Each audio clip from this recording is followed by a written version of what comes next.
后来继续来看台南的西港，有一个108岁阿嬷，伊的子孙啊加起来将近有50个。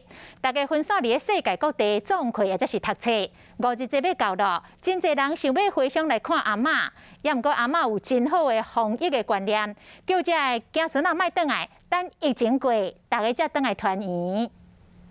新娘看着车。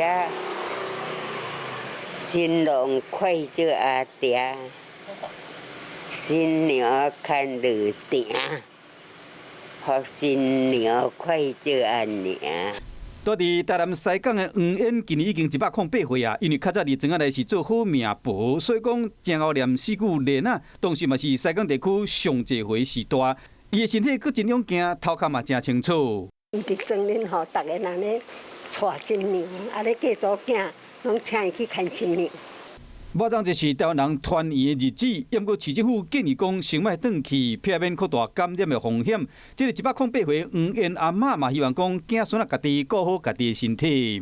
两个囡仔孙本来要这个许早要得啊，我叫佫莫转来啦。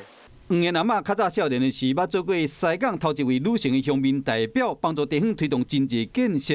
啊，即马年岁愈来愈大，虽然讲耳孔有较重，也毋过头壳还真清楚，知影讲都要做好完善的防疫措施，才有法度对抗病毒。